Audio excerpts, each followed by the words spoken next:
ಕೊಡಗು ಬೆಟ್ಟಗುಡ್ಡಗಳಿಂದ ಆವೃತವಾದ ಜಿಲ್ಲೆ. ಇಲ್ಲಿ ಹಲವಾರು ಬೆಟ್ಟಗಳಿದ್ದು ಅವುಗಳ ಪೈಕಿ ಕೆಲವು ಚಾರಣಕ್ಕೆ ಮಾತ್ರ ಸೀಮಿತವಾಗಿದ್ದರೆ ಇನ್ನು ಕೆಲವು ಪೌರಾಣಿಕ ಐತಿಹ್ಯವನ್ನ ಹೊಂದಿ ಭಕ್ತಿಯ ತಾಣವಾಗಿಯೂ ಸಾಹಸ ಪ್ರಿಯರಿಗೆ ಚಾರಣ ತಾಣವಾಗಿಯೂ ಗಮನವನ್ನ ಸೆಳೀತಾ ಇವೆ. ಇಂತಹ ಬೆಟ್ಟಗಳ ಸಾಲಿಗೆ ಸೋಮವಾರ ಪೇಟೆಗೆ ಸುಮಾರು 7 ಕಿಲೋಮೀಟರ್ ದೂರದಲ್ಲಿರುವ ಹೊನ್ನಮ್ಮನ ಕೆರೆ ದಡದಲ್ಲಿರುವ ಪಾಂಡವರ ಬೆಟ್ಟವು ಸೇರುತ್ತದೆ. ಹೌದು, ಚಾರಣ ಪ್ರಿಯರಾಗಿದ್ರೆ ಕೊಡಗಿನಲ್ಲಿ ಈ ಬೆಟ್ಟಕ್ಕೆ ಮಿಸ್ ಮಾಡದೆ ಭೇಟಿ ನೀಡಿ. ನಮಸ್ಕಾರ ಸ್ನೇಹಿತರೆ, ಎಲ್ಲರಿಗೂ ಮಾನು ಮನೋಜ್ ಕನ್ನಡ ಯೂಟ್ಯೂಬ್ ಚಾನಲ್ಗೆ ಸ್ವಾಗತ.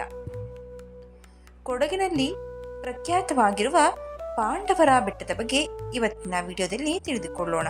ಹೊನ್ನಮ್ಮನ ಕೆರೆ ಹೆಣ್ಣು ಮಗಳೊಬ್ಬಳ ತ್ಯಾಗ ಬಲಿದಾನದ ಪ್ರತೀಕವಾಗಿದ್ದು ಇದೊಂದು ಪವಿತ್ರ ಕ್ಷೇತ್ರವಾಗಿ ಗಮನವನ್ನ ಸೆಳೀತಾ ಇದೆ. ಇದರ ಸುತ್ತಲೂ ಬೆಟ್ಟ ಗುಡ್ಡಗಳು ಸುತ್ತುವರೆದಿದ್ದು ಇಲ್ಲಿ ಮೇಲ್ನೋಟಕ್ಕೆ ಹಲವಾರು ಬೆಟ್ಟಗಳು ಕಣ್ಮನ ಸೆಳೀತಾವೆ. ಕೆರೆಯ ದಡದಲ್ಲಿ ನಿಂತು ಸುತ್ತಲೂ ಮುಗಿಲೆತ್ತರಕ್ಕೆ ಚಾಚಿರುವ ಬೆಟ್ಟ ಗುಡ್ಡಗಳನ್ನ ನೋಡೋದೇ ಒಂಥರ ಮಜಾ ಎನಿಸುತ್ತದೆ. ಕಣ್ಣು ಹಾಯಿಸಿದಡೆ ಹಸಿರು ಚೆಲ್ಲಿದ ಸುಂದರ ಪರಿಸರದಲ್ಲಿ ಒಂದಷ್ಟು ಹೊತ್ತು ಕಳೆಯುವುದೇ ಮನಸ್ಸಿಗೆ ಖುಷಿ. ಬೃಹತ್ ಕೆರೆಯಲ್ಲಿ ಅಲೆದಾಡುವ ನೀರು, ಸುತ್ತಲಿಂದ ಬೀಸಿ ಬರುವ ತಂಗಾಳಿ, ಮೌನವನ್ನು ಸೀಳಿಕೊಂಡು ಬರುವ ಪ್ರಾಣಿ ಪಕ್ಷಿಗಳ ಕೂಗು ಎಲ್ಲವೂ ಹೊಸತೊಂದು ಲೋಕಕ್ಕೆ ನಮ್ಮನ್ನ ಎಳೆದೊಯ್ಯುತ್ತೆ. ಅದರಲ್ಲೂ ಕೆರೆಯ ದಡದಲ್ಲಿ ಹೆಜ್ಜೆ ಹಾಕುತ್ತಾ ಹೋದರೆ ಮನಸ್ಸು ಹಗುರವಾಗುತ್ತದೆ. ಸಾಧ್ವಿ ಹೊನ್ನಮ್ಮನ ಬಲಿದಾನದ ಕತೆ ಮನಪಟದಲ್ಲಿ ಸುತ್ತಲಾರಂಭಿಸುತ್ತದೆ. ಹಾಗಾದ್ರೆ ಯಾರಿ ಹೊನ್ನಮ್ಮ? ಒಂದೊಮ್ಮೆ ಊರಿನಲ್ಲಿ ಒಂದೊಂದು ಹೆಸರಿನಲ್ಲಿ ಮುತ್ತೈದೆಯರು ಕೆರೆಗೆ ಆಹಾರವಾಗಿ ಕುಟುಂಬದ ಘನತೆ ಎತ್ತಿ ಹಿಡಿದು ಊರಿನ ಜನಕ್ಕಾಗಿ ಜೀವವನ್ನೇ ತ್ಯಾಗ ಮಾಡಿದ ಸಾಹಸ ಗಾಥೆಗಳು ನೆನಪಾಗುತ್ತಾ ಹೋಗುತ್ತದೆ. ಹಾಗೆಯೇ ನಮಗರಿವಿಲ್ಲದೆಯೇ ಅವರಿಗೊಂದು ಭಕ್ತಿಯ ನಮನ ಸಲ್ಲಿಕೆಯಾಗಿ ಬಿಡುತ್ತದೆ. ಅಂತಹದೇ ಒಬ್ಬ ಸ್ತ್ರೀ ಈ ಹೊನ್ನಮ್ಮ. ಇನ್ನು ಇಲ್ಲಿರುವ ವಿಶಾಲ ಕೆರೆದಡದಲ್ಲಿ ಭಕ್ತರನ್ನ ಸಲಹಲೆಂದೇ ನೆಲೆ ನಿಂತ ಹೊನ್ನಮ್ಮನ ದರ್ಶನ ಮಾಡಿಕೊಂಡು ಮುನ್ನಡೆದರೆ ಬೆಟ್ಟಗಳ ತಪ್ಪಲಿಗೆ ತೆರಳಬಹುದು. ಇಲ್ಲಿ ಪಾಂಡವರ ಬೆಟ್ಟ, ಗವಿ ಬೆಟ್ಟ, ಜೇನುಕಲ್ಲು ಬೆಟ್ಟ, ಮೋರಿ ಬೆಟ್ಟವಲ್ಲದೆ ಬೆಟ್ಟದಲ್ಲಿ ಬೃಹದಾಕಾರದ ಕೋಳಿ ಕೂಗಿದ ಕಲ್ಲು ಮತ್ತು ಕುದುರೆ ನೆಗೆದ ಕಲ್ಲುಗಳು ಇರೋದು ವಿಶೇಷ. ಈ ಬೆಟ್ಟವನ್ನೇರೋದು ಅಷ್ಟೊಂದು ಕಷ್ಟವೇನಲ್ಲ. ಒಂದಷ್ಟು ಶ್ರಮವನ್ನ ವಹಿಸಿ ಬೆಟ್ಟವೇರಿದ್ರೆ ಪ್ರಕೃತಿಯ ರಮ್ಯ ನೋಟ ನಮ್ಮ ಕಣ್ಣುಗಳಿಗೆ ಹಬ್ಬದೂಟವನ್ನ ನೀಡುತ್ತದೆ.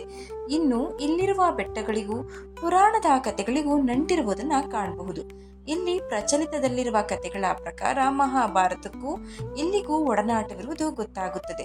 ಪಾಂಡವರ ಬೆಟ್ಟ, ಗವಿ ಬೆಟ್ಟ 900 ಅಡಿ ಎತ್ತರದಲ್ಲಿದ್ದು ಹಲವು ವೈಶಿಷ್ಟ್ಯತೆ ಹೊಂದಿರೋದನ್ನ ಕಾಣಬಹುದು. ಈ ಬೆಟ್ಟಕ್ಕೂ ಮಹಾಭಾರತಕ್ಕೂ ನಂಟಿದೆ. ಕೌರವರೊಂದಿಗೆ ಪಗಡೆಯಲ್ಲಿ ಸೋತ ಪಾಂಡವರು ದ್ರೌಪದಿಯೊಂದಿಗೆ ವನವಾಸಕ್ಕೆ ತೆರಳುತ್ತಾರೆ. ವನವಾಸದ ಕಾಲದಲ್ಲಿ ಅವರು ಈ ಪ್ರದೇಶಕ್ಕೆ ಬಂದಿದ್ದರು. ಹೀಗೆ ಬಂದವರು ಇಲ್ಲಿ ಕೆಲ ಕಾಲ ನೆಲೆಸಿದ್ದರು ಎಂಬ ನಂಬಿಕೆ. ಹೀಗಾಗಿಯೇ ಈ ಬೆಟ್ಟವನ್ನ ಪಾಂಡವರ ಬೆಟ್ಟ ಎಂದು ಕರೆಯಲಾಯಿತು. ಇಲ್ಲಿ 17 ಪುಟ್ಟ ಕುಟೀರಗಳಿದ್ದು ಅದನ್ನು ಪಾಂಡವರೇ ನಿರ್ಮಿಸಿದರು ಎಂಬ ನಂಬಿಕೆ.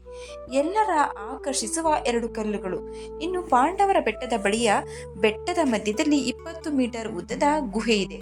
ಈ ಗುಹೆ ಇರುವುದರಿಂದಲೇ ಈ ಬೆಟ್ಟಕ್ಕೆ ಗವಿ ಬೆಟ್ಟ ಅಂತ ಕರೆಯಲಾಯಿತು. ಈ ಗವಿಯಲ್ಲಿ ಚಿಕ್ಕದಾದ ಕೊಳವೊಂದಿದೆ. ಅದರಲ್ಲಿ ಉದ್ಭವಿಸುವ ಜಲವನ್ನ ಪವಿತ್ರ ತೀರ್ಥ ಅಂತ ಉಪಯೋಗಿಸ್ತಾರೆ. ಬೆಟ್ಟದ ಮೇಲೆ ತೆರಳಲು ದಾರಿಗಳಿದ್ದು ಇದರಲ್ಲಿ ಮುನ್ನಡೆದರೆ ಬೆಟ್ಟದ ತುದಿಗೆ ಹೋಗಬಹುದು. ಇಲ್ಲಿ ಬೃಹತ್ ಹೆಬ್ಬಂಡೆಗಳನ್ನ ಕಾಣಬಹುದು. ಈ 2 ಕಲ್ಲುಗಳ ಪೈಕಿ ಒಂದನ್ನ ಕೋಳಿ ಕೂಗಿದ ಕಲ್ಲು, ಮತ್ತೊಂದನ್ನ ಕುದುರೆ ನೆಗೆದ ಕಲ್ಲು ಅಂತ ಕರೀತಾರೆ. ಈ ಕಲ್ಲುಗಳ ಮೇಲೆ ನಿಂತು ನೋಡಿದ್ದೇ ಆದರೆ ಪ್ರಕೃತಿಯ ವಿಹಂಗಮ ನೋಟ ಮೂಕಸ್ಮಿತರನ್ನಾಗಿ ಮಾಡುತ್ತದೆ. ದೂರದ ಬೆಟ್ಟಗಳಾಚೆ ಕಾಣಸಿಗುವ ಸೂರ್ಯಾಸ್ತಮನದ ದೃಶ್ಯ ಮನಮೋಹಕವಾಗಿರುತ್ತೆ. ದೊಡ್ಡ ಮೇಲ್ತೆ ಸೇರಿದಂತೆ ಇವತ್ತಿನ ಈ ಪ್ರದೇಶವನ್ನ ಹಿಂದೆ 7000 ಸೀಮೆ ಎಂದು ಕರೆಯಲಾಗ್ತಾ ಇತ್ತು. ಕ್ರಿಸ್ತಶಕ 1034ರಿಂದ 1927ರವರೆಗೆ ಈ ಸೀಮೆಯನ್ನ ಚಂಗಲವಾಸ್ ಎಂಬ ರಾಜಮನೆತನ ಆಳ್ತಾ ಇತ್ತಂತೆ. 1106ರಲ್ಲಿ ಆಗಿನ 7000 ಸೀಮೆಗೆ ಒಳಪಟ್ಟಿದ್ದ ದೊಡ್ಡ ಮಳ್ತೆಯಲ್ಲಿ ವ್ಯಾಪಾರಿ ಕಲ್ಲನಕೇರಿ ಮಲ್ಲೇಗೌಡ ಎಂಬಾತ ವಾಸಿಸುತ್ತಿದ್ದ. ಆತನ ಸೊಸೆಯೇ ಹೊನ್ನಮ್ಮ. ಆಕೆಯ ಬಲಿದಾನದಿಂದಲೇ ಬೃಹತ್ ಹೊನ್ನಮ್ಮನ ಕೆರೆ ಸೃಷ್ಟಿಯಾಯಿತು ಅಂತ ಹೇಳ್ತಾರೆ. ಇನ್ನು ಸುಮಾರು 16.20 ಎಕರೆ ವಿಸ್ತೀರ್ಣ ಹೊಂದಿರುವ ಈ ಕೆರೆಯಿಂದ ದೊಡ್ಡಮಿಳ್ತೆ, ಹಾರೋಹಳ್ಳಿ, ಮಸಗುಂಡು, ಅಬ್ಬೂರು, ಮೋರಿಕಲ್ಲು ಹಾಗೂ ಅಡಿನಾಡೂರು ಗ್ರಾಮಗಳ ಕೃಷಿಕರ ಜಮೀನಿಗೆ ನೀರು ಹರಿಯುತ್ತದೆ. ಕೆರೆಯ ಪ್ರವೇಶ ದ್ವಾರದ ಬಲದಲ್ಲಿ ಪುರಾತನ ಕಾಲದ ಗುಡಿಯೊಳಗೆ ಸಿದ್ದೇಶ್ವರ ದೇವರು ಹಾಗೂ ಪೂರ್ವಕ್ಕೆ 3/4 ಕಿಲೋಮೀಟರ್ ದೂರದಲ್ಲಿ ಶಿಲಾರಾಶಿಯ ಮಧ್ಯೆ ದೊಡ್ಡ ನಂದಿ, ಚಿಕ್ಕ ನಂದಿ ವಿಗ್ರಹಗಳಿವೆ. ಕೆರೆಯ ದಡದಲ್ಲೇ ಬಸವೇಶ್ವರ ಮತ್ತು ಹೊನ್ನಮ್ಮನ ದೇಗುಲವಿದೆ. ಇನ್ನು ಇಲ್ಲಿಗೆ ಪುಷ್ಪಗಿರಿ ಧಾಮ, ಆರಂಗಿ ಜಲಾಶಯ, ಬಿಸಿಲೆ ಘಾಟ್, ಕಾವೇರಿ ನಿಸರ್ಗಧಾಮ, ದುಬಾರೆ ಸೇರಿದಂತೆ ಹಲವು ಪ್ರವಾಸಿ ತಾಣಗಳು ಹತ್ತಿರವಾಗಲಿವೆ. ಹೀಗಾಗಿ ಸುತ್ತಲಿನ ಪ್ರವಾಸಿ ತಾಣಕ್ಕೆ ಭೇಟಿ ನೀಡುವ ವೇಳೆ ಇಲ್ಲಿಗೂ ಪ್ರವಾಸಿಗರು ಆಗಮಿಸಬಹುದು.